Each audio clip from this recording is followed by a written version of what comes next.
All right. So it's 4 o'clock and the teams are starting to drift in. And we have the first team is Team Flight. And Rakesh, are you going to be presenting? Oh, you're all going to be presenting? Okay, cool. So you can just bring your laptop right up here and screen share, and it'll show up. Okay. All right, Team Flight.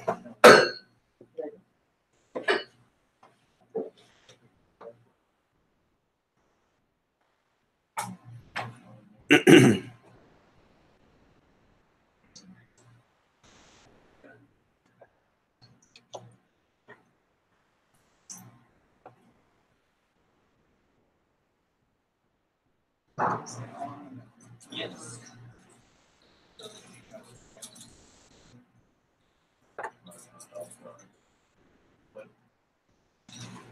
Jay, did you send a new invite to a new Hangout? A new link to a Google Hangout you should have. So then you can just join when you're ready, you can join the Google Hangout screen share. It'll be recorded on the video. And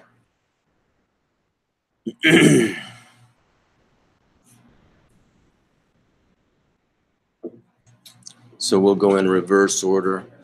Do you know how to screen share?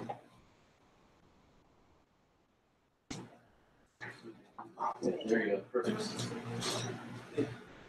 So our team name is Team Flight, and project which we came up today was Pay Me. Pay My or whatever language you want to do. So basically the concept behind this is in today's world of advertising industry, like there are many big players, and every of the advertising company tries to go and tries to put their ad in different kinds of websites. Like the topmost would be a Facebook or a Google, where all the users of that particular websites will try to click on that, and the advertising company at the end of the day pays to the big four companies like the Google or Facebook, because their ads are being screened there. So we thought, what if these advertising companies not only pay them, but the user who is actually clicking that ad. So that's pretty much our concept. So just even though those are like a cent or 2 cents, where an advertising company pays to Google, but if you see the year-end total income, it's around $110 billion of industry where they just do it. So now the users are being forced because of their, the machine learning or whatever you have, and so why don't users get benefited? So for that, we are trying to create a token, basically, so where they send you in terms of the amount whenever you click and this code. So this is the user flow of it. So whenever a user tries to click on an ad, we are still thinking on the base of how the public address of that particular user gets captured. So we will think of some kind of a browser extension which is similar to a MetaMask, which tries to capture the public address of that particular user. So maybe is basically we are treating ourselves as one of the advertising company, but this particular extension will be used by different advertising companies. So whenever they get that, so now they are gonna use different kinds of SDKs. So since the part of giving us the SDK today morning, where we try to use their interfaces to send the money to different users, the PayMe will try to use the SDK of CryptoPal, and they create invoices in the API which was sent, and now basically it needs, since Google is trying to host that, now the advertising company can decide how much percentage should go to Google versus the user who is doing that. Now it's a win-win situation for both the company as well as the user. So the percentages and all is like again a revenue model which we never thought of. We're gonna have something. Okay. So coming to the technology stack, we weren't completely able to finish up the work. But however, our vision was we have a app has a kind of at the end of the day, we will have a kind of business price to listen.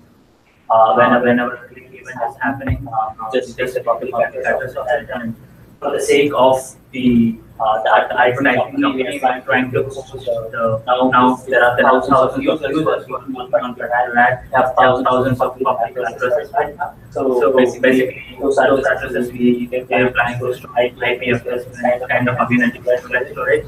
I mean that company is there to store, but we not kind of decent storage so that they can get to not only the user, they can get out some kind of analytics. Like for example, today the advertising company after they give their advertisement to any of the big posts, they try to do a comparison between shoppers versus buyers, where actually how many people try to click on the link versus who actually bought. So since the addresses they can't do anything about that address, it's not really that at the end of the day, we need to know how many addresses actually created and what was the amount. So they can get that kind of analytics and make sure that this is the revenue model. And the SDK is something, the API is flat at SDK. So that's pretty much it. Thank you.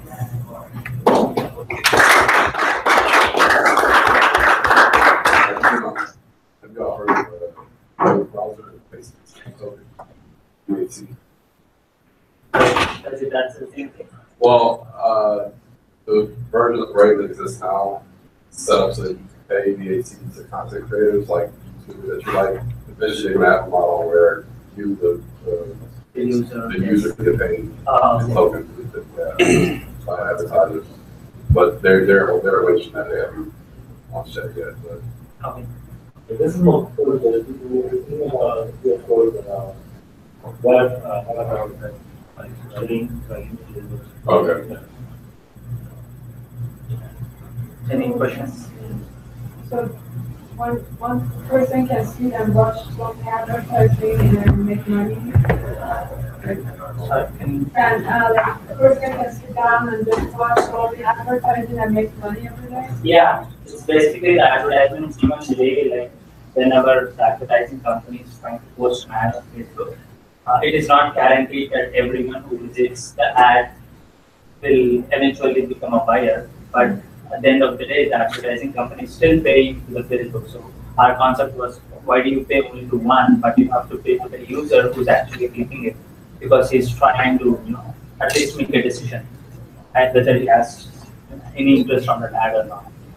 So it's like, let's say today they are paying a cent to a Facebook per click because it's based on the click basis right now. So they pay like 0.5 cents, whatever is 0.5. So the user can become a potential buyer if you want to take that, right?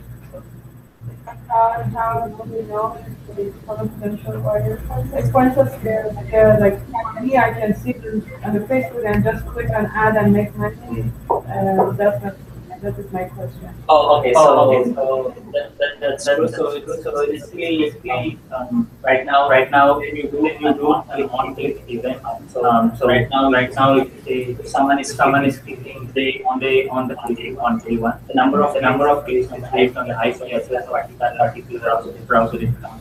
So we have to keep some kind of instead having like since that ID will have that people will have specific public addresses that. So maybe we have to keep something like after the next 24 hours, there is one time there is the next one do something else different.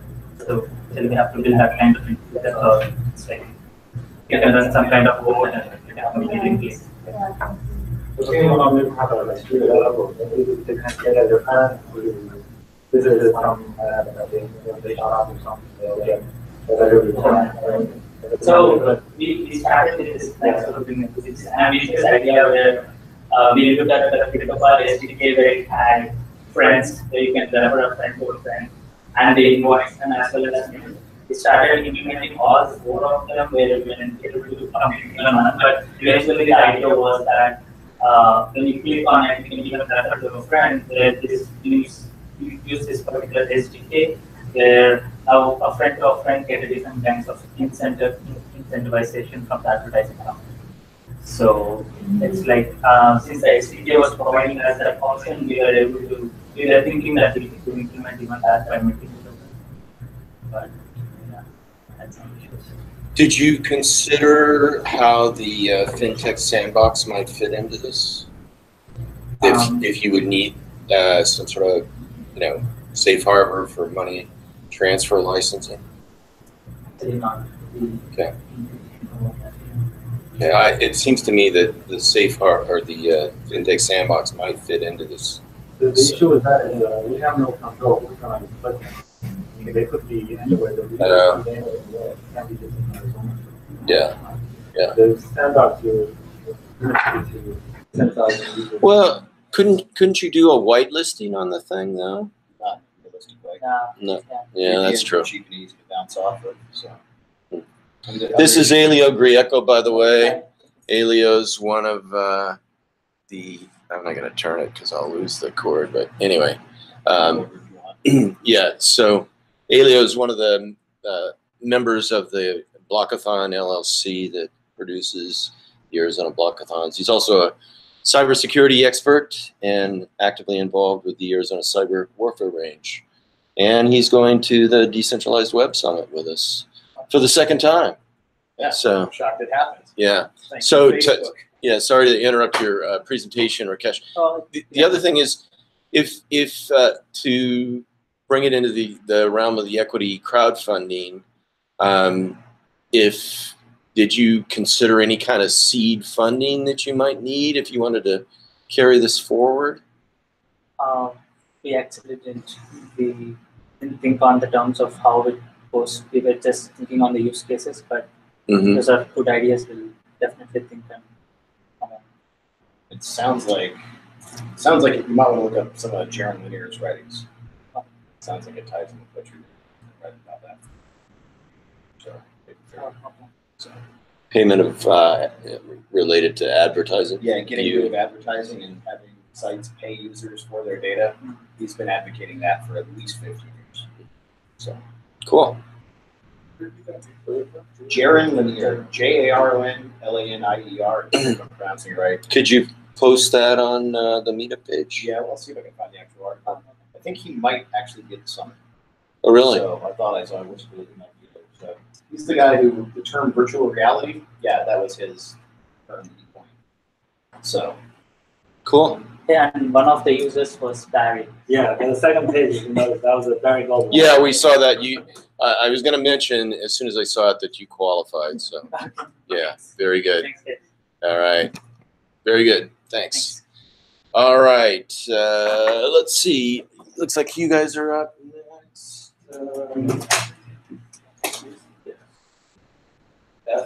FNet Connect. Okay. Yeah. And then screen share. Where that is. Can you screen share? I think I'm screen sharing now. Maybe now. Looks like It says I'm screen sharing on my device. looks like it. Let's see what is going on here. Wait, I think you were also screen sharing. Chat. Pardon me? Wait, is this?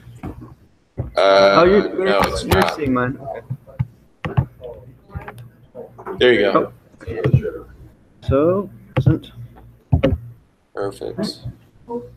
we are Ethernet Connect. I'm Julian. This should be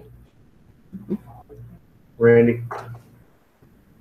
So this was largely Bing's idea, so I think maybe he should expand on the starting idea for this, which there was some overlap with the other teams. But you want to take the wheel here? So basically, whatever big picture about the finish is just one afternoon. The big picture is the data bank. We want to collect the user data. Like what our data, we have enough upload to the blockchain, and they can totally control it and share portion of it to any party. And the party can get the data based on token and use this data to develop some service and provide the service community and collect the token from the community. This kind of the more data you collect, the better service you provide. The better service you provide, you collect the more data because more people will use their service. And we are going to open this. And everybody can develop some apps. Yeah, on this based on the data we collected. They can pay, buy data, develop apps, provide service, and eventually we'll get a huge community. Basically, include Google, Amazon, Facebook network, such people don't use them anymore. Everybody come over here. And then they can get their whatever they need. Whatever they need, somebody will develop a service for them. So is this similar to the PayMe app? Only this is advertising. They were talking about advertising. You're talking about data usage. Yeah. So that,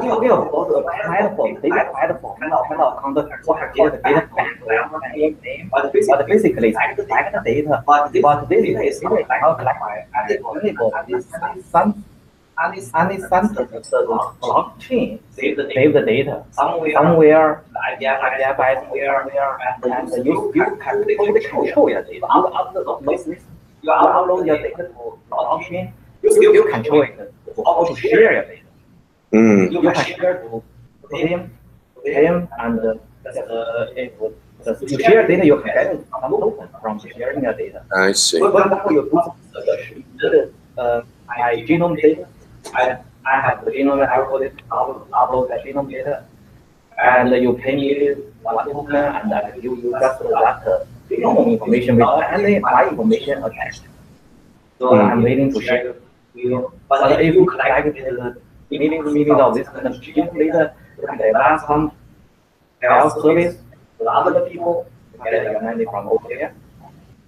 Cool. So the idea is really a public, open source avenue to share all the data that we collectively are already providing to some of those bigger players that were mentioned before, Google, Facebook, Amazon. But rather than a corporate structure where they're maintaining that data and using it for their own benefit, we now will eliminate that and have an open source situation where we all benefit because we're all inputting and taking out on that as well. We build this platform, we build another around Google. It's kind of centralized data on our platform. Centralized business on our platform. Centralized Amazon. That's that kind of thing. Everybody will have a centralized version on top of this. And because underlying is they can share data. So it flip-flops the business model around from some central company making money off of our data. We make money off our data, and we also have control. Yeah, we make money from our data and control our data. Nobody can use our data illegally. Every data we share to anybody who totally control it. Only portion of our data we share to somebody, not everything. But Google and Facebook collect too much of our data. We don't know it. We don't control it. That's the problem. So we want to solve this problem. Use this blockchain technology. Well, that's really odd. Our Google Hangout just went black.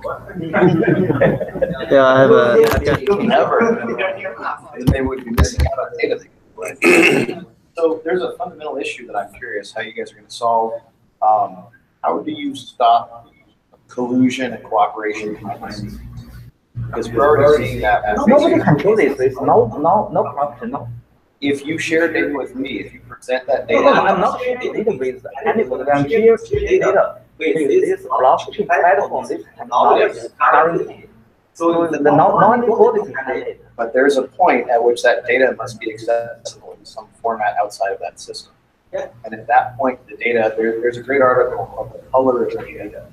which color they're using as a proxy for provenance. But bits don't have a problem. There's no provenance information fundamental to the bit. They didn't do that. Yeah, it is okay. We have no idea where it came from. Yeah. And this is really interesting because in law, provenance is critically important law. But in computing provenance, just because it really exists, it's hard to try to slap it on there.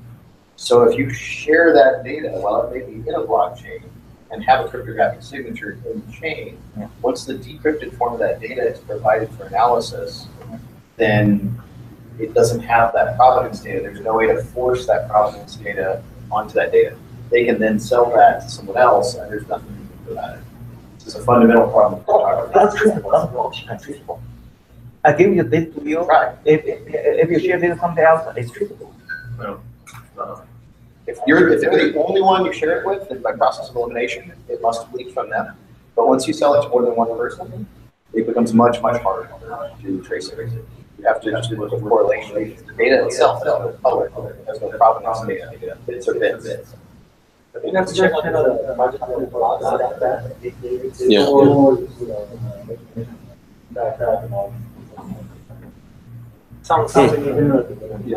remember me, it's not something we can solve today. I mean, it's extremely difficult. So fundamental problem.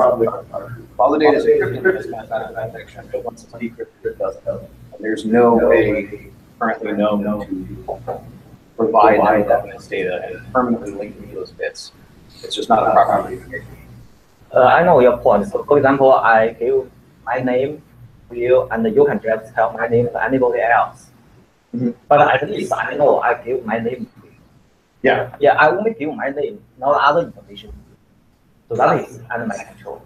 So I guess my point is, since there's fundamentally nothing you can do about that problem, one aspect in order to be successful in your project is you will need the technical solution, which you talked about, but you will need to work with legislators, provide penalties adequate such that none of these large companies would risk leaking that data or diluting among themselves. Yeah.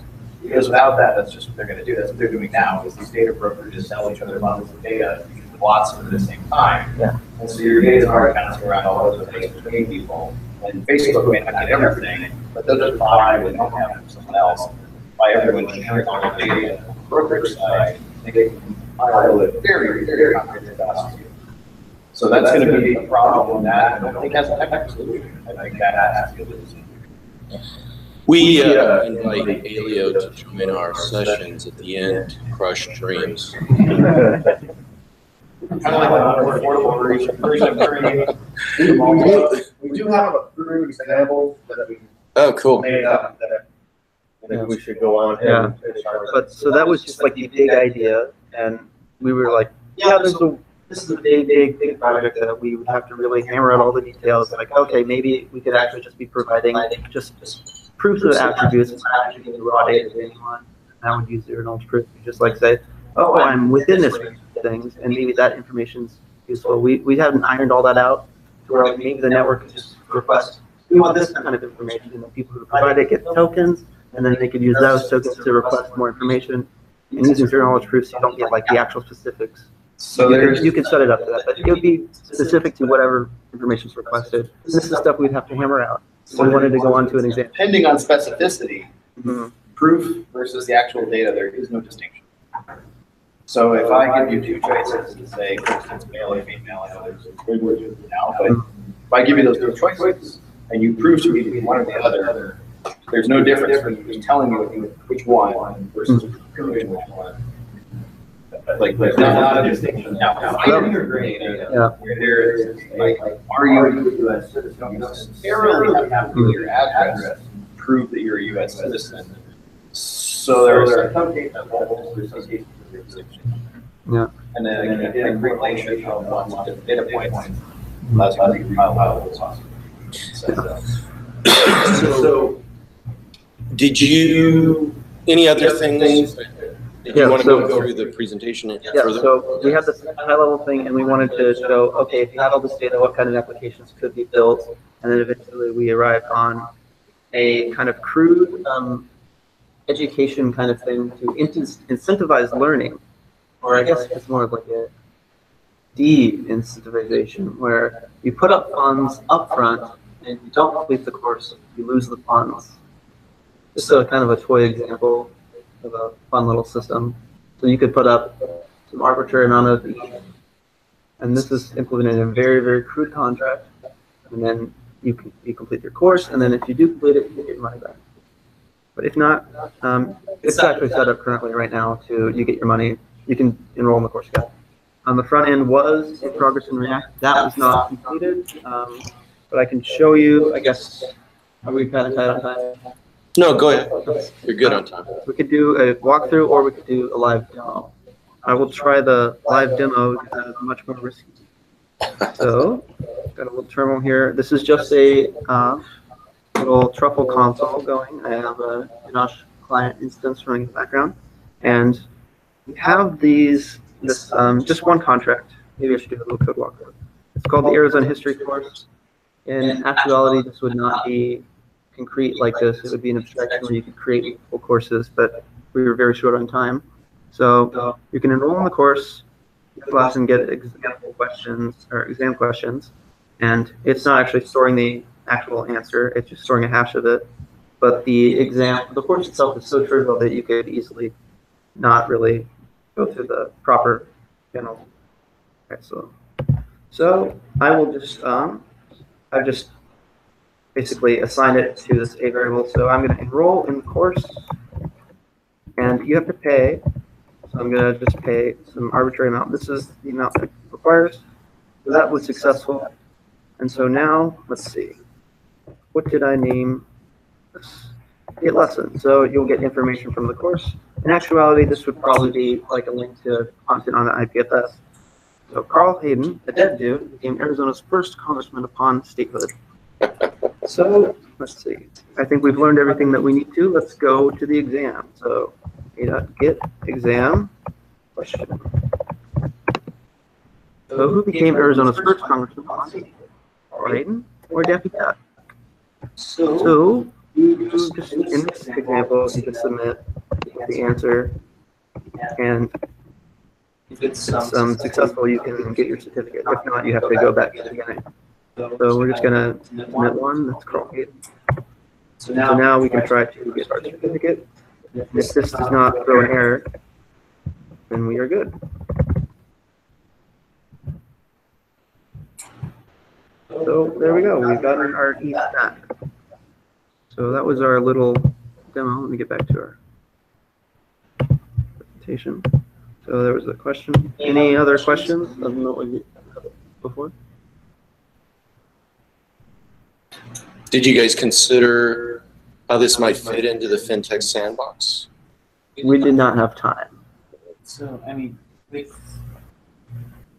we wanted to do this into a more controlled environment, like say, it would be education in that situation. We don't want it to be open to the world. If we want it to be restricted to say, we'll research for them, it could be in the sandbox. Because we're not wanting everyone to be in. Or say testing purposes. Cool. What's the advantage of blockchain in a private sector? Again, it's testing. It's not necessarily The end game. Yeah. It's not the end game, it's just a starting point. To keep By testing, so I'm paying you to not learn. Because if I learn, I don't pay, right? Yeah. So I'm paying you to not learn. Well, a small fee. You also have the gas fees. Well, I'm guessing that's just a starting use case. Yeah. It's a generalized construct, which could probably be modified to other use cases that are outside of education. Cool. And did you guys talk about what you might need for seed funding for this and how that might fit into the equity crowdfunding? We've not gotten to that point yet.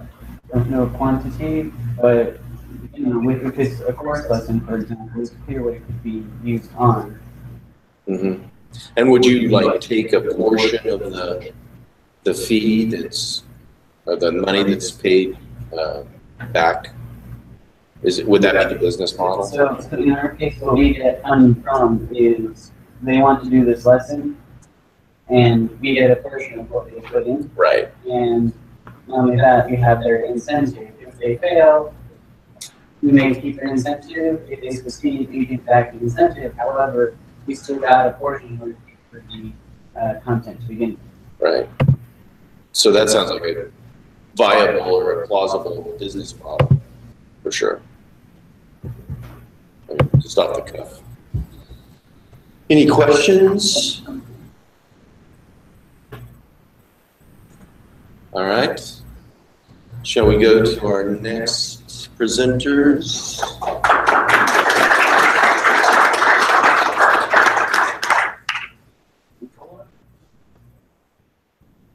Is that you guys? Yes. Are you guys ready? Or did you get that link? Or? Yes, but, Okay, I see you. Okay. So you should be able to screen share. There you go.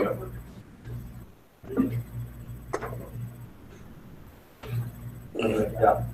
So, yes, we're the team, Paula, that's the development career, that's the new, hybrid truck that's, heading down to be built or at least design here in, Arizona. It's kind of a new thing they started, something cool, it must be a whole part of it. Can you hear me okay? Yeah, I'll put it back. I just wanted to give a shot to the live stream, so we knew people watching this would know who's talking. So there you go. So very old waters, not very easily out, and they sell this Cadillac to the thing. That's the concept. I think you drove a Cadillac, y'all drove like Cadillac. You know, I think he had an exotic Plymouth. I think, yeah, I can't remember the name of it. It'll come to me, but he had it decked out with all kinds of like. No, it was like lime green. But I saw him driving it one time. But he had it decked out with all this instrumentation. It looked like a cockpit on a, airplane or something. It's really. Yes. So these cases, use blockchain and manage some transfer vehicle ownership. Basically, getting these for an asset. It's an asset that transfer instead of being a cryptocurrency. In this case, it's a tokenized vehicle. And so today, what happens is, you've got a whole process. You go through the data out, and the seller has the car, you have the title, they get the EDOC. I think now that as I was told in Arizona, it's not existing in California. In Arizona, they got it kind of digitized today. So you basically do a money transfer, you collect goes from the seller to the buyer, money transfers, and then so one of the value of this is you can kind of, so our concept is you do blockchain, you actually do that. You go to Lehigh and Zach goes to smart contract, which will conceptually how that works. So basically, you have a smart contract, it's a vehicle smart contract, and the seller would initiate and the buyer would get with the contract. Here's kind of what the workflow looks like. So you have the seller or the left keys, and so there's a call on blockchain with a visual ID and sovereign representing the buyer, the price, the Bitcoin in this case, because that's the Bitcoin steering with them, and then the representative of the vehicle. So that goes into the next generation Arizona Department of Transportation. That's approved internally. It validates that the seller does indeed own the car, that the buyer is indeed represented in the system, and the price is the price. And so that's all about tax. Then the buyer then goes in and essentially, once it's approved, agrees and is able to see the price, is able to pay the Bitcoin. So that's the established price for the VIN number, again, the established vehicle ID. Once the price goes in, the transfer occurs, and there's notification that goes back to the buyer saying, hey, you now own the car. So this is kind of what the smart contract does, and I'll let Neha take over, then I've got one more slide after this one. Thank you, Glenn. So we have demo to show how this would work in the UI? What do you want to? Sure, it's really simple. So let's say you want to tokenize a vehicle. So we're looking at sort of, this is our conceptual version of a, sort of already exists in ADOT. You can actually already transfer your titles to people. So in this case, you're using URI, it's a URL that represents sort of your ownership of the vehicle. Upload that, and it will have all this information. But the owner of the vehicle itself, the owner of the vehicle. So this is the step where the seller is verifying that they want to sell the vehicle. So we can't sell it until we visualize the price and move on. Okay. I'm Gary Goldwater's neighbor, and I'm going to, oh, just keyboard. Nice. All right, so we're going to verify that we can sell this vehicle. So this is the conceptualization of the buyer side, right? So the buyer also has to verify the price and the vehicle and all the information about it. But in this case, we can send the same price, buy it, and change the owner. So that's just the UI version of what Glenn just went over. Of course, we also created one contract. See this. Not that big. So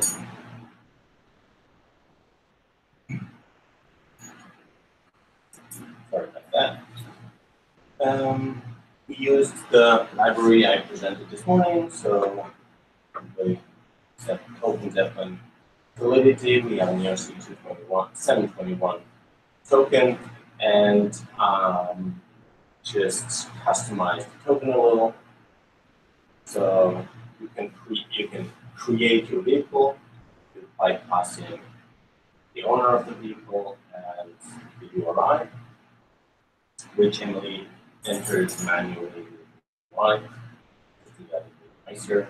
Then you can initiate a sale and take ownership of the thing, and tests and test counts. So that's actually 2 parts. So the tests are that the vehicle I can print the vehicle for an account, I can set the URI.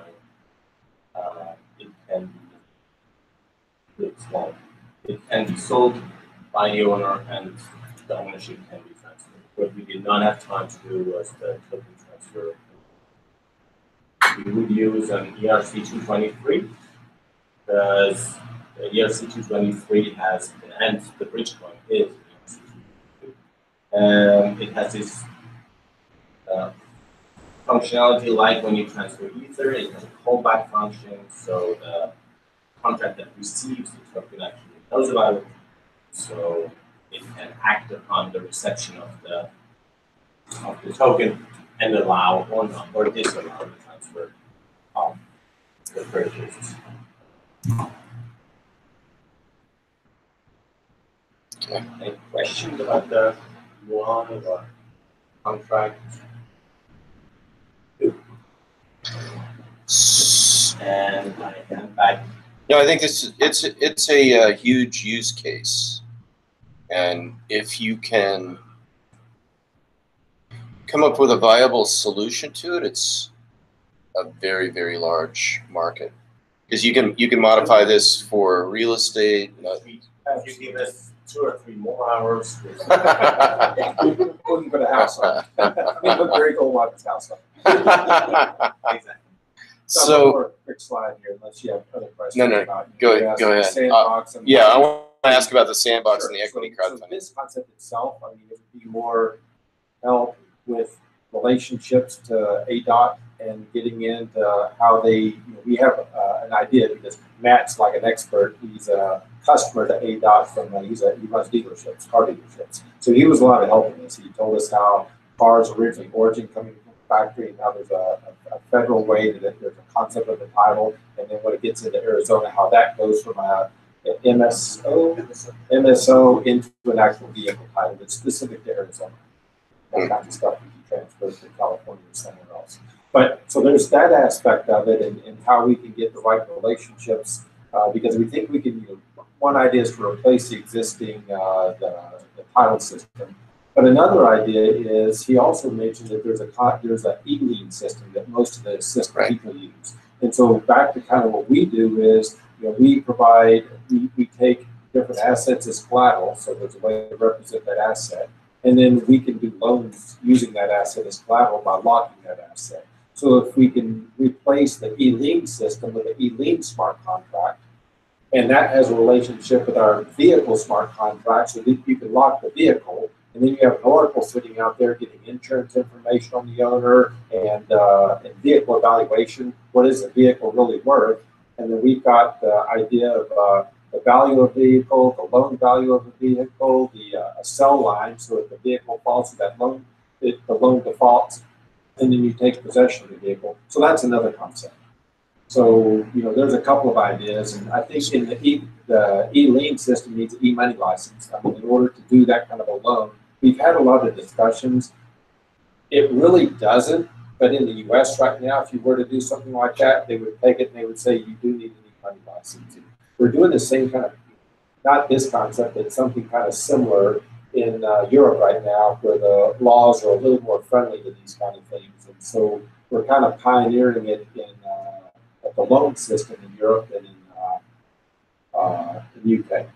Well, the FinTech Sandbox has a lending provision in it, which could fit into this. That's critical to this concept. Right, as well as the money transmission piece. So, did you have any conversation about how much seed capital this might require to get off the ground and maybe do some testing or anything in terms of? How good our burn is. Yeah.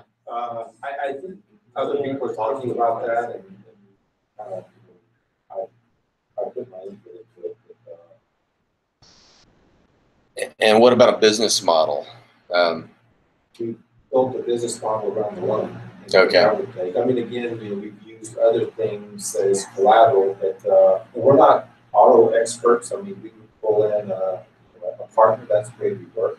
Similar to the way consensus works. I mean, we pull in a partner on the vehicles. But we've got our protocol is there, and how you have to evaluate assets and the other provisions for doing a loan. Marjan? The mic can pick up your conversation. Sorry about that. Anyways, so yeah. Awesome. Well, I don't know if you guys, if you know this, Matt probably shared this, but we spent a lot of time the last go round before the last Arizona Blockathon on this specific use case. And there are other people that are looking to solve this. So if you could effectively solve it or even introduce a prototype, there would be interest in it. And Elio has just remembering our conversations. There's some fundamental absurdities in the concept. And so you mentioned verify ownership of the vehicle. What does that entail? Well, basically, you call it. Yeah, it's residence. So that ownership verification outside of the blockchain by a single party, right? Right. It could be. And that's legally, that's what matters. So while you can throw it on blockchain and distribute it, well, the concept would be to do the exact opposite, replace that system with blockchain. And that is just so structurally, looking at the trust model, there legally is a single point of trust. And that is the title, whoever holds the title, that's state agency, they are the ones authorized to make that call. Yep. And so without legal changes, you're not going to change that. You can do whatever you want, but if that agency doesn't say this is owned by whoever, it's totally legally irrelevant, whatever technology you throw at it. Right. But already today, there are agents, third parties, that are allowed to change ownership of vehicles. So we could become one of these agents and simply do that with the help of the blockchain. So and that's a trusted model, but there's this trustless idea that the blockchain. No, we're not working in a trustless world. So you may want to operate efficiency. Okay. Yeah, so you may want to, if you have trusted parties though that trust each other, you can get a lot higher efficiency by using other distributed contracts. Like if there are other data stores that are super high efficiency with really high transaction rates. So. Yeah, in your case, it doesn't matter. I mean, you can throw away a lot of electricity to be on blockchain, maybe, but there's no functional need to do that when you have a centralized trust model. Well, let's set all No, those. we can discuss I'm about happy that. to Yeah, let's discuss that offline. And I would urge you to look at two rental attacks. There are some interesting attack models that, again, you take on as a risk. So, like in a model where you're looking at a notary type service, like an RFC 3161 type model for blockchain, which is advantageous, there are disadvantages, but they're outweighed by the advantages. But in other models, the factors are weighed differently and taking on these extra risks. Like, again, rental attacks are shockingly cheap. It turns out there's a lot of stuff that if you have under $1 million. Well, let's not go down that hole. But so, did you consider? Done a lot of thought thinking, but again, legislative. This has to be part of a not just a technical, but a legislative solution.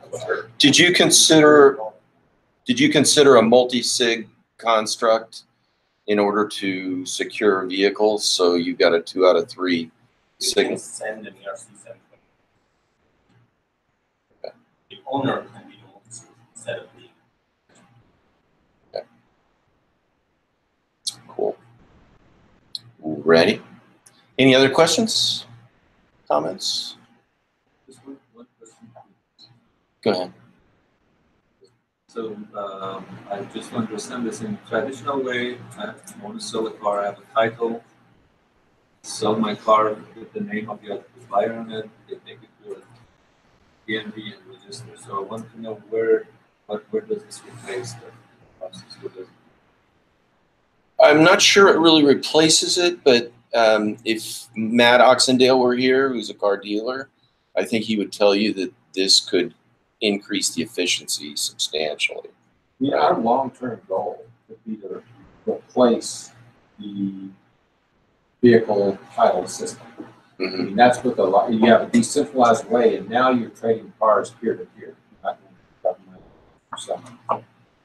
And that's really what the objective is. I mean, this is like an interim stage to enable our loan system or cars as collateral. But the longer term, if you basically replace whatever system and you make it a peer-to-peer system, it's no longer a government controlling the funds. Which brings an advantage, but it brings one huge disadvantage. Where if something goes wrong and you run off with my car and I have recourse under a government system, where I can say, you stole my car, get it back for me. Yep. And in a peer-to-peer system, that's up to you. No. You still need to be able to do that because once you did not sell your car to storage, so you can be able. Right. And there's a whole group working on recourse, right? Ethereum. But there's some fun attacks you can do, so I can change ownership and how do you. I got some videos for it. Private key, so we can take that. Yeah, let's take that up offline. And by the way, Elio doesn't know this, but when he goes out to the parking lot, his car is gone. So, all right. Any other questions? So, okay, cool. Thank you very much. Okay, our last group is Chain Gang. That's right. So Chain Gang, we basically style ourselves as a consultancy. All that means is that we had a couple ideas, so we decided to present both. But they're both brief, take up too much of your time. Which one will this first? All right, let's see here. So the first use case we're going to talk about is fractional ownership of real estate.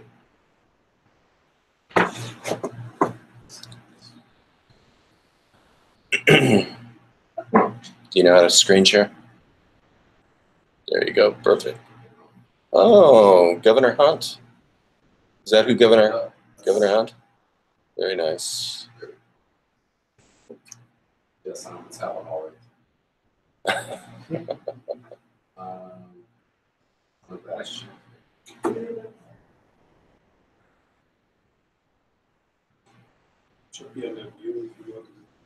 Okay. Where it says present.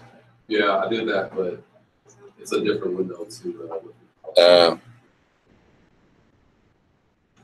Maybe do outside.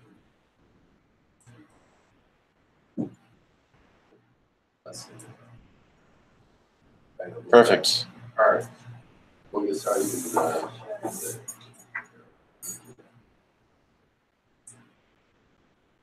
So in the traditional like property ownership, there are some issue like access, which is so the real estate investment now just belong to relatively a small portion of the society. So people who have like a substantial amount of money they can invest in real estate. And the other issue is liquidity. So people who like invest in the real estate, they want, they have a desire to become like being like easily they can liquidate the investment. The other one is transaction cost. So like every transaction, including like brokers, lawyers, so and that's all like pose a high cost of transaction. And the other issue is transparency. So all of this like creates some risk in the like traditional ownership that we're going to address here. And here we are going to just give an example of. Yeah, just like the flow it goes like this. You need to find some down payment, go to the bank, get the loan. That's like finding the capital. Very few people have enough money to buy it in cash. Then you go see a real estate agent and try to look around, find a place. Finally, they can take months.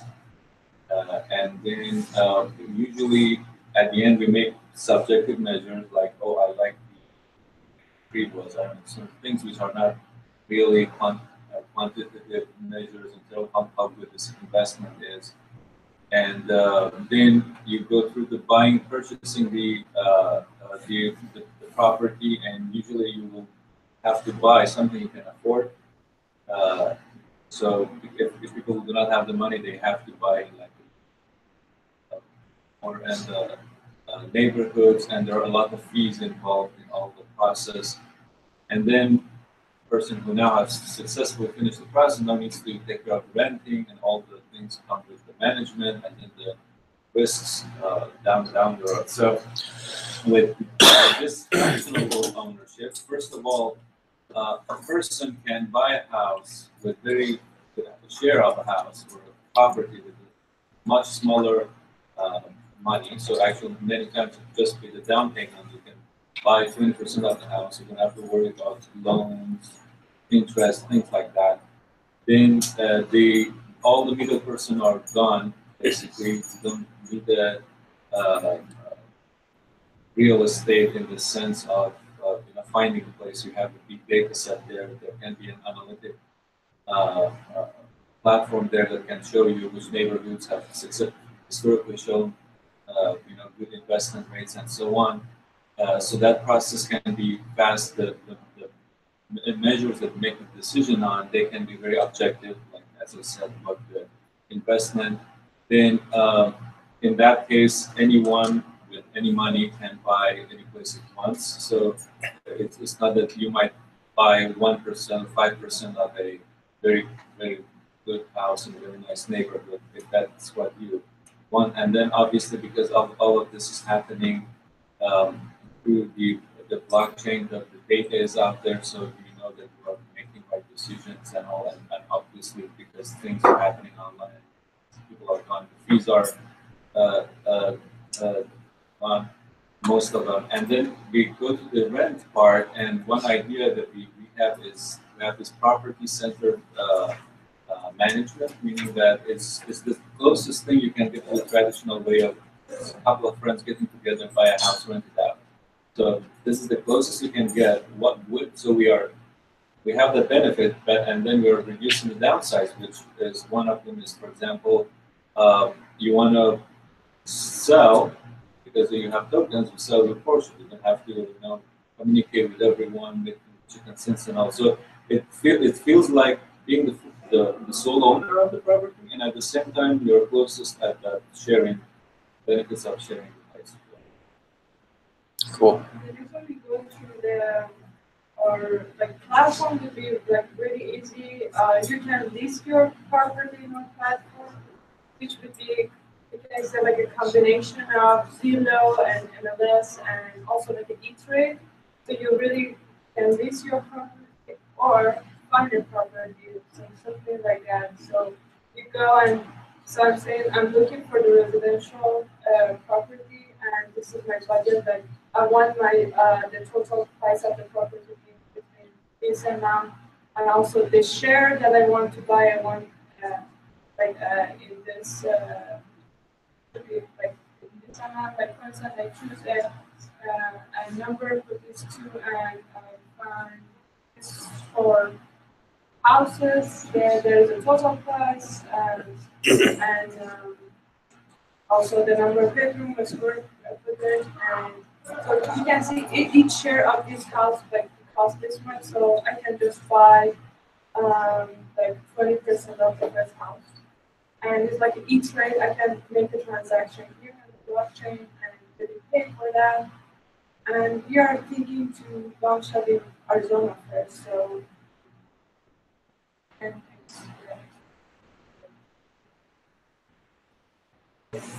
So an overview of the blockchain stack, basically what would happen in this application is that an owner of a property decides that they want to tokenize it. So they transfer that asset to a legal entity that would manage, that creates a DAO on blockchain for managing that property. Then the property is tokenized, so basically create PRC 223 token distribution based off of that property, based off of how many shares that the owner wants to list. They can then list the property on the marketplace to where it's open for sale, and any buyers can come in and buy shares in that property. They can also sell any other tokens that they might have acquired from anywhere else. So once you have property tokens, you're entitled to a revenue distribution proportional to how many tokens you have. And you also can participate in this DAO, which means that you can vote on proposals as far as management and maintenance, hiring a super or raising the rent or doing some renovations or something along those lines. That's it in a nutshell. I love it. The next one is like leveraging the physics sandbox. It's like makes really sense for our project. We think like in the real estate ecosystem, we really like it's involved with several licensing and legal checklists that in the physics sandbox is leverage compared to our competition in other part of the world. And also like provide the idea atmosphere and environment for us to like ahead of going through the process and licensing that can take months to go through that. The other thing is like in a controlled environment, like controlled process. Yeah, I think specifically it would be the crowdfunding that basically happens when you buy shares on a property, buy these property tokens would fit the sandbox really well. And probably some of the exchange aspects would also fit. Element of the real estate, we can really have the open market. So it's which is in line with sandbox. It's unlike like clicks, for example, that you cannot really focus on. And real estate we can transfer. But yeah, Something somewhere else. Ideally in future, yes, but I was wondering if the real estate foreign or is it? Anybody around the world will find it.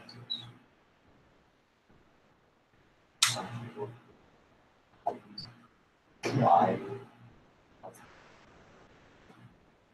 that's a limitation Yeah, they that can we do that can. with cryptocurrency as well. But also we can put limitation that we don't allow Who's that.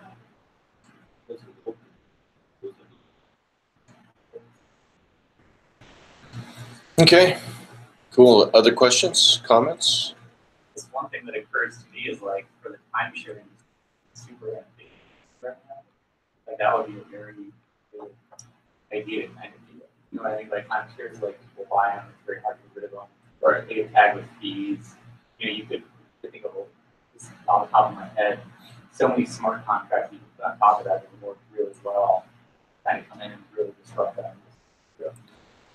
So I'd like to introduce Bo. Bo just joined us, and he is with the Arizona Attorney General's office. And are you now in charge of the sandbox? Yeah. The FinTech sandbox? Evan is the day-to-day, but I'm the ultimate. Right. Bo stepped into Paul Watkins' position. So you're overseeing the sandbox, correct? Correct. So yeah, awesome. Obviously under the AU. Right. Yeah. So first of all, thank you for being here. You know, I know it's Saturday and you've got family obligations and so forth, but you know, once again, this is an opportunity for us to collaborate with the people that are in charge of the policy. And I don't know, you know, every time we consider some of these things, and you know, with Elio's comments, which the cool thing about Elio's, he's always telling us what won't work, which is valuable. But it also casts a certain, you know, perspective on the whole projects. And this is not about, you know, nailing something on the first day. It's about trying things. It's about experimenting. It's about exploring. And it's also about, you know, I totally agree with that. And again, we embrace that at the cyber warfare range. We want you to try and break stuff. The one caution that's different about blockchains is there are things you can try that are irrevocable. But because of the nature of blockchain, that it gets replicated potentially anywhere and everywhere, when you make a whoopsie, you don't get to erase it and turn off the server. That whoopsie is permanent. So try stuff, make some mistakes, but fully understand the trade-offs and the risks you're taking, because there are irrevocable mistakes like spilling user data. Think of something along the lines of the OPM hack. If they had decided, instead of just bad security, throwing that in a blockchain, that hack has screwed our country on intelligence for at least 1 to 2 generations.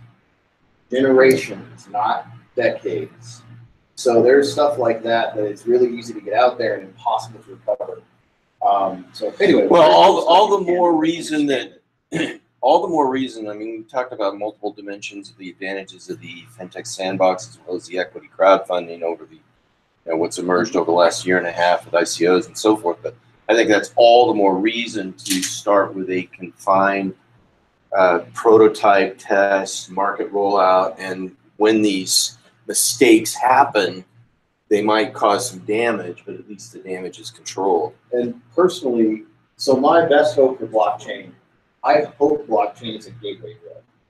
I hope blockchain, because that's the trendy thing, gets people looking at decentralized technologies. Because decentralized technologies, that was the big advance of the internet. That was the groundbreaking, like, third revolution in human telecommunication, was decentralizing communication. Subsequently then re-centralized by most of the telcos, but that's a big idea. So decentralized tech is the future. There's just no other way around that. We're running into limitations of centralization. And we need stuff that's more robust and more failure tolerant. So decentralization is the future. Blockchain is one teeny, tiny, very specialized mathematical construct of thousands. So I've had private discussions with Jay and said, you know, we should call this blockchain a decentralized tech group. Because blockchain, I think, kind of like AI, so I don't know how many people are familiar with the AI cycle, but AI has had this cyclical nature where, oh, it's artificial intelligence. And then people start actually trying to do stuff with it. And they're like, okay, well, it's cool, but it's not really stupid. It's really good at finding patterns, but it's not smart in any sense of the word. And so we've had 1 or 2 AI winters, and we're about to hit the third one. That'll probably take hold in the next 5 years. Because we're, once again, people are overhyping it. They're not understanding the technology.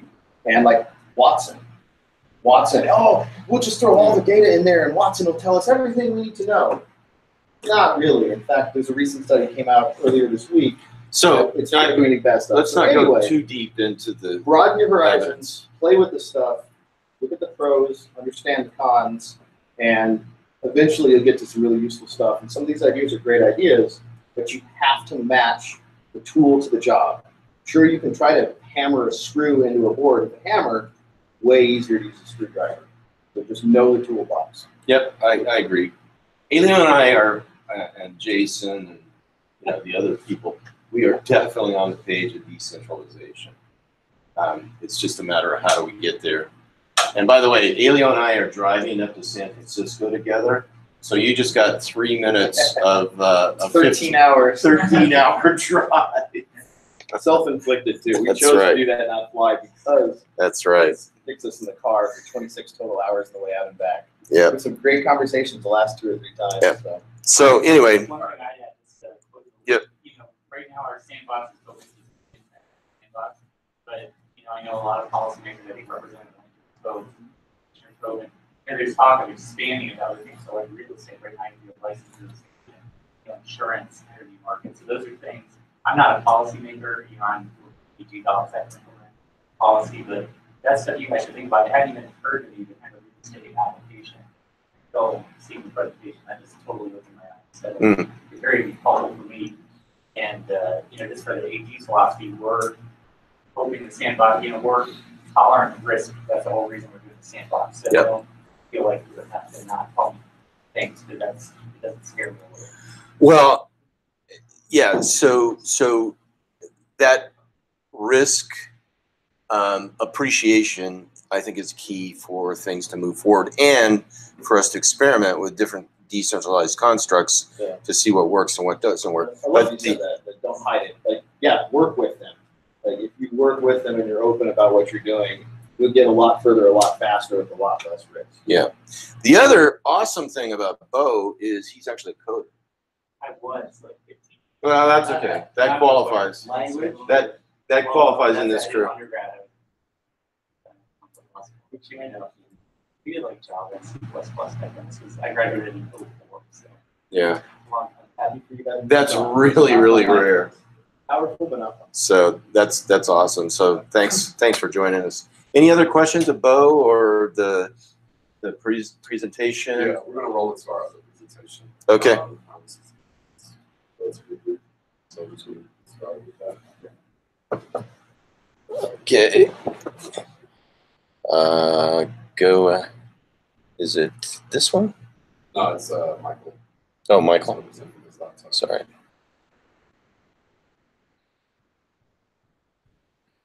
Okay, Michael. Do you know how to screen share? There you go. Awesome.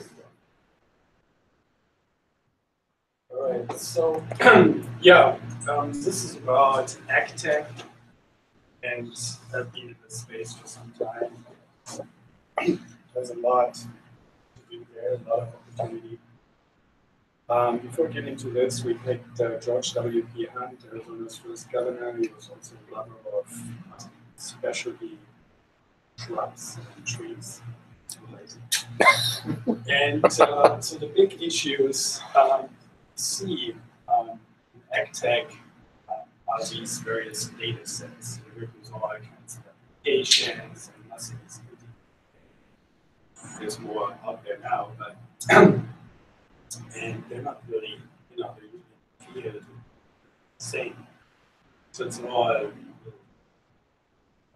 distributed anyway. So the other big thing in agriculture is traceability. You guys may have heard about the recent crop termination.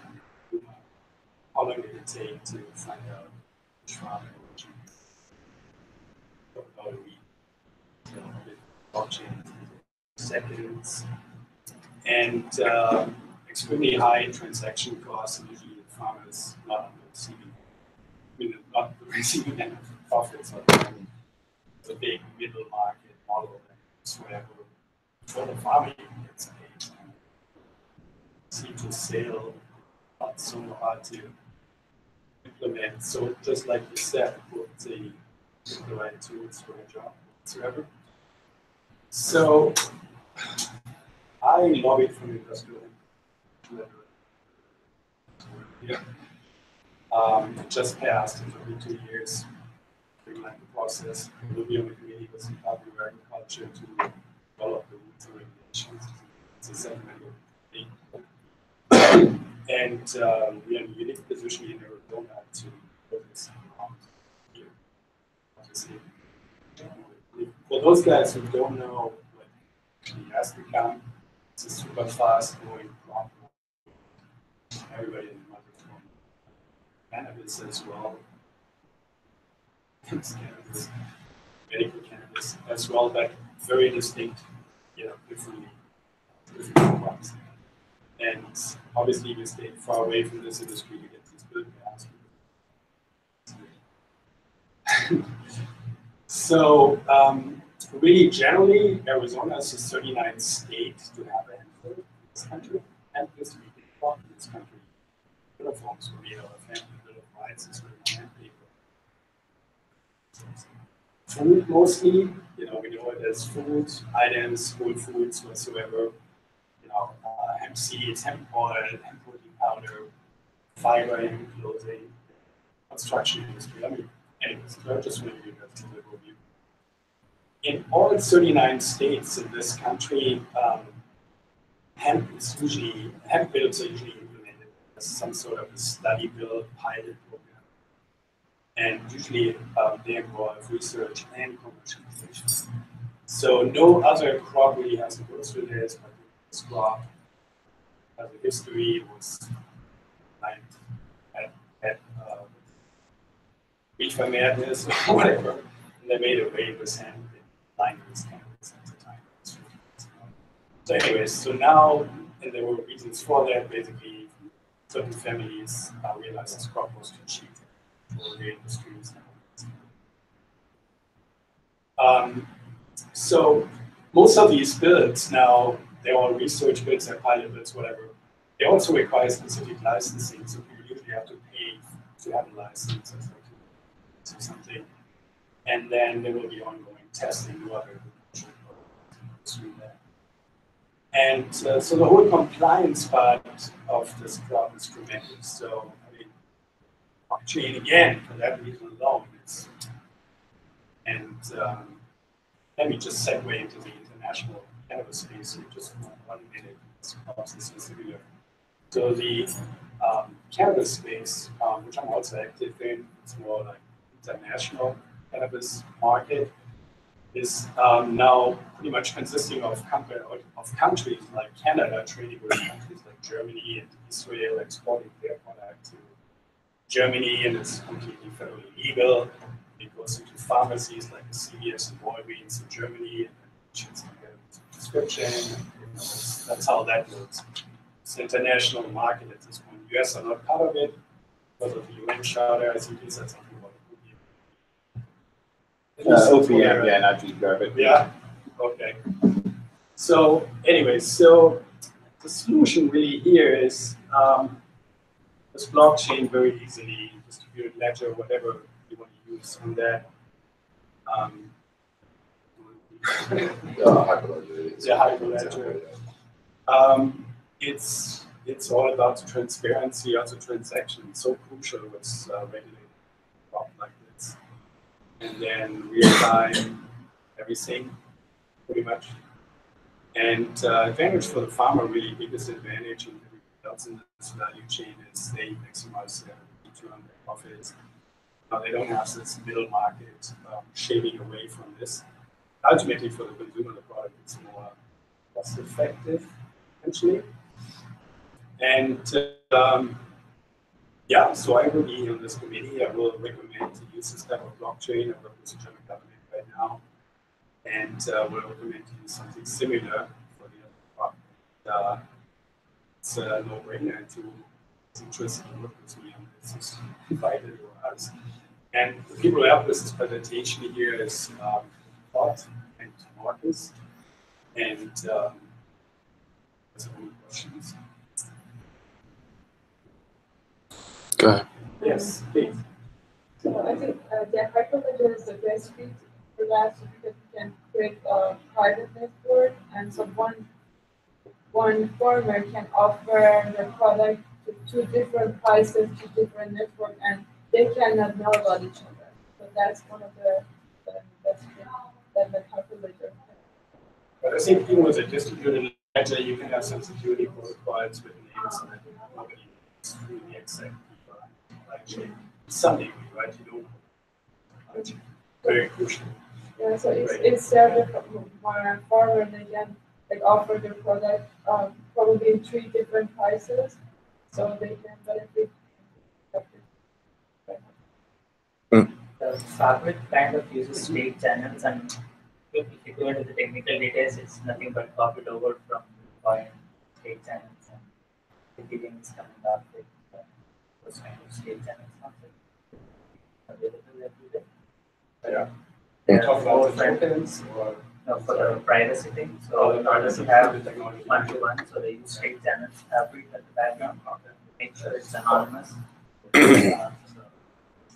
Yeah, I don't think it's it's really rocket science to solve this technology on the technology side. I don't think it is, but it's more of an implementation issue, and you have to work closely with government. So I want to do this here on the Australian markets. We don't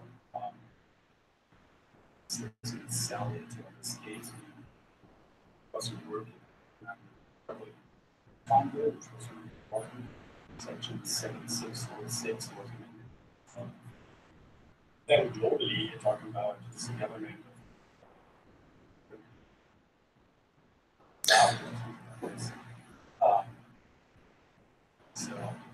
And how would the fintech sandbox fit into this, Yeah, if at all? that is a good question. This is really not a monetary. I mean, it is a monetary. It's not an exchange. Well, it is some sort of exchange. I mean, money is exchanged for services. Is it a loan model? It's not a loan. It's a sort of one. Advice. Yeah, investment. Would you think that would? I don't know. This strikes me as honestly more like a reg tech, which is something we're thinking a lot about how to accommodate that.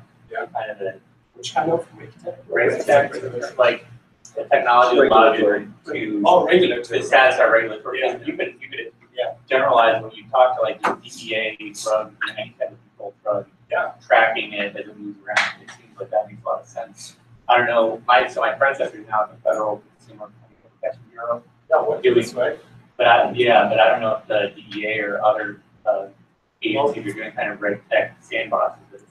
Well, I think we should probably talk. The DEA would be involved in Arizona to do all the seeds we have to start buying.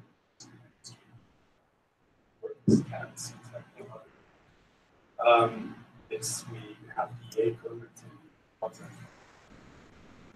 so I mean they're all out of. So yeah, I would love to. Yeah, I think for this, reg tech is something we're very interested in. We're trying to figure out how to accommodate it. I think for the current iteration of the sandbox, there would be reg tech that relates to the product and services that are covered. So, for example, ways for like money transmitters to imply to like know your customer and have money laundering, et cetera. But that's really cool. Yeah, we may just expect that as a And what about the equity crowdfunding tool? You thought about that? Yeah, I mean that's certainly doesn't cost too much to inside.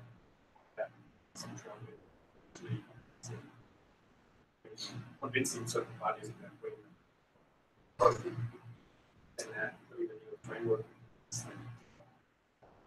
platform that support that license build itself. Yeah, sure. Open to this. I think it's great. So, any cool questions? All right. So now's the voting time, and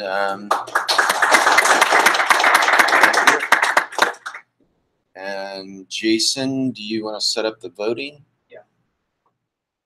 So for people who were here last time, we're just using the same exact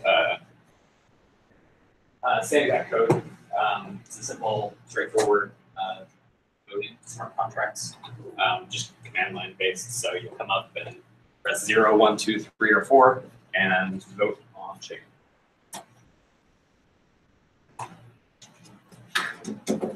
All right. Etiquette requires that you don't vote for your own team. Right. You said that last time?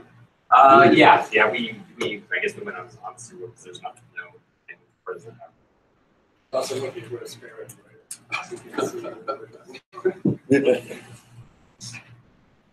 So why don't we start with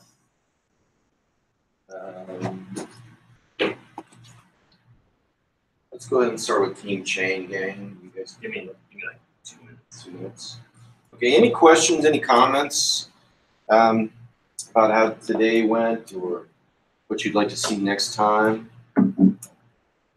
Our next session will be October 27th, which is a Saturday.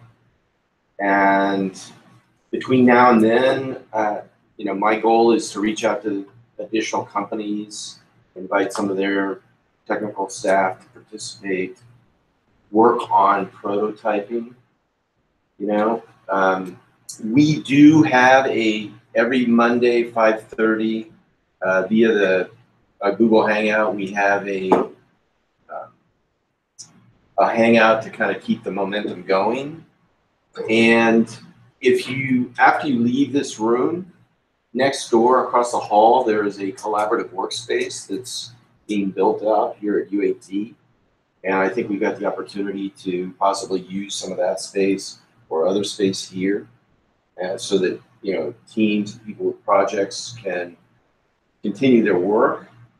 And as I said earlier today, ideally, we can structure October 27th so that anybody that's participating in the event participates in everybody else's projects. So it's not like one project is going to be the favorite and the darling. It becomes like a completely collaborative structure. Now, the team that came up with the idea, that did the presentation, they're obviously going to have more interest in that project than everybody else. But the idea is that everybody's ideas kind of has been influenced by everybody else, in my opinion. So, any questions, any comments about that? We will have a set of workshops for Desert Blockchain citizens on the 18th of August, which is the third Saturday. And I'm waiting on confirmation of a noted attorney in town to do one section of the workshops on the FinTech Sandbox and the equity crowdfunding. So watch on Meetup for that. So, yes, Marcia. The workshops? The workspace, Oh, the workspace? Yeah. I don't know. I just came on board with University of Advancing Technology as an adjunct assistant professor, and I'm going to be building a blockchain course.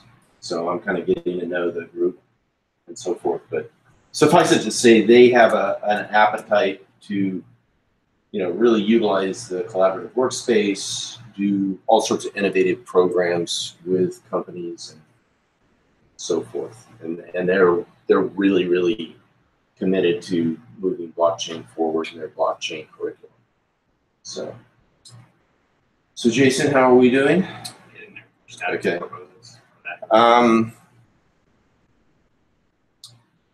So is anybody planning to apply to the FinTech Sandbox? You guys are? I am. Marginal. Okay. Anybody would consider it if they knew more about it? Knowledge issue, or just? I think if it fits the business model, it makes all the sense in the world. You can work with government. Yeah.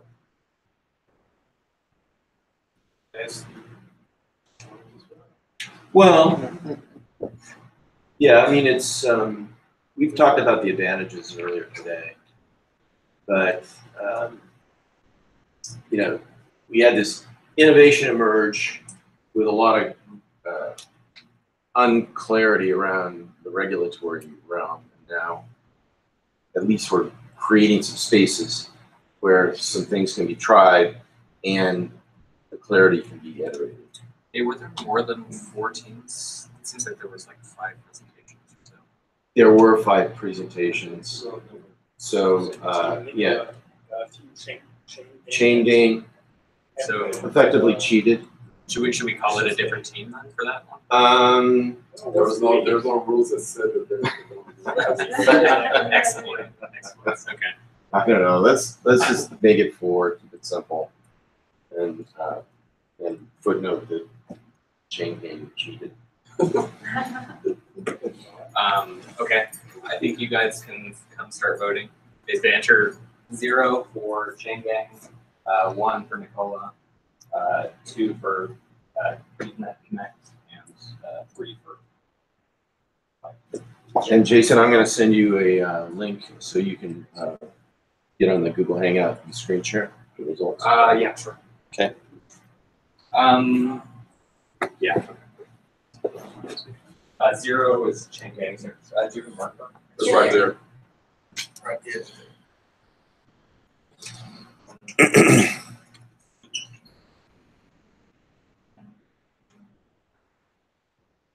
Just enter 0, 1, 2, or 3.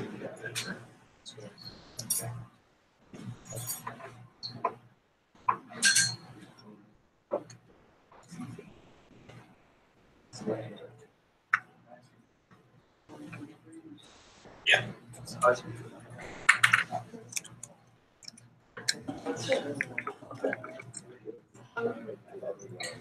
Jason, I'm going to send this to your Gmail if that's okay.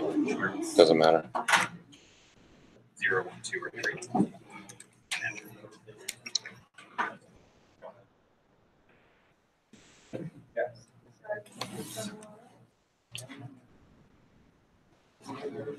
Did you see crypto51.app? No. 0, 1, 2, or 3. Oh yeah. I have seen that.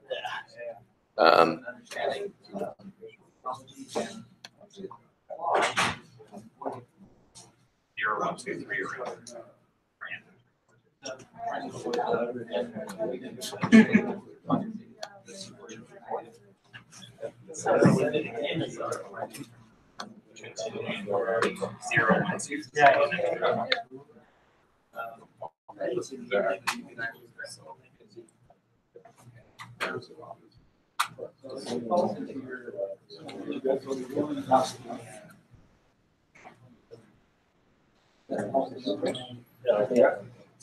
Zero, 1, 2, or 3, and then 0 is chain gang, 1 is Nicola, 2 is Pete, and then 3 is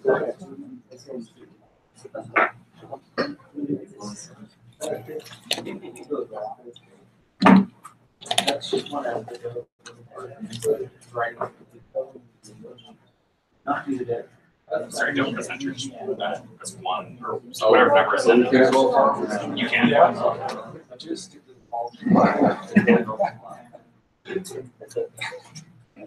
still have a minute to talk. okay. 0, 1, 2, or 3.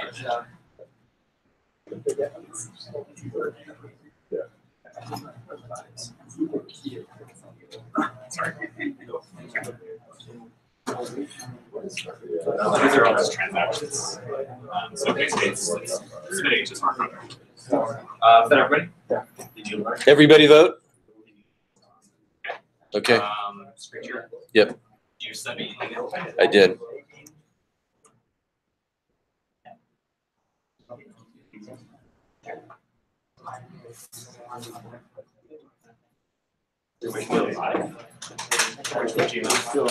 Your Gmail?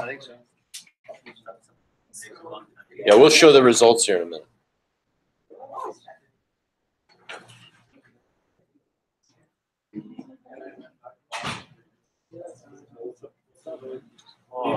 Too much stuff. Just prepping for DWS2 here. It's like as big a crowd as last time. I'm hoping to, tacos and beer with Tim Berkeley last time. I'm hoping to do the same in mid-surf this time.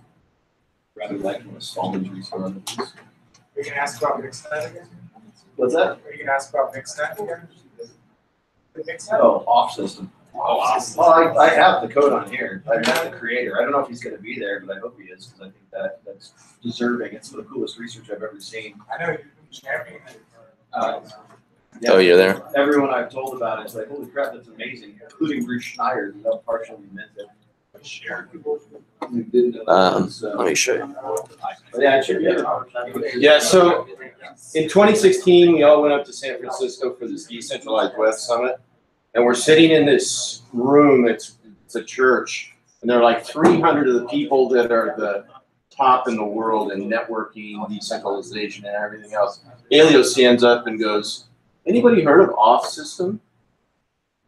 And everybody kind of pauses, and then finally one hand raises up and goes, "Yeah, the guy who invented it's here."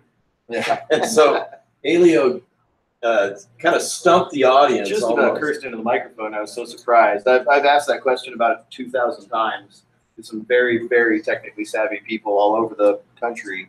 Never gotten a yes, not a single yes. So the fact that this guy, not only someone actually raised their hand and said, yes, I've heard of it, and oh, by the way, I heard of it an hour ago from the guy who invented it. Yeah.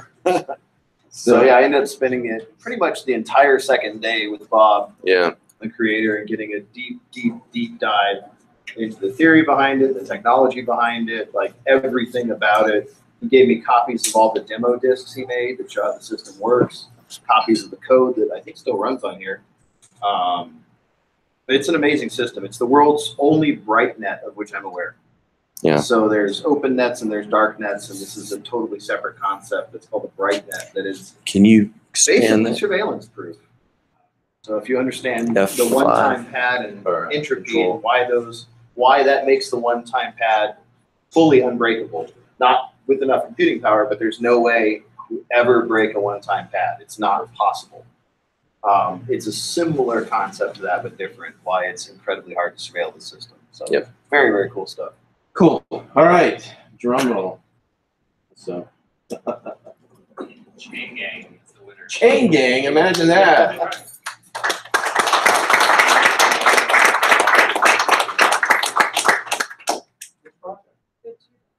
The cheaters cheated the blockchain. There are the votes. You can see the actual number inside the brackets. So it's 6 votes for Tank. That's actually a tie. So there's not good code here. So Chain Gang and Nicola tied for 6. Then you have Ethernet Connect 2 and Team Flight 3. Awesome. Well, they were all awesome projects, and you had like 3 hours to create this stuff, and the presentations were great. So everybody won. So thank you so much for attending, and have a great night. And keep an eye on Meetup for future events. Thanks. To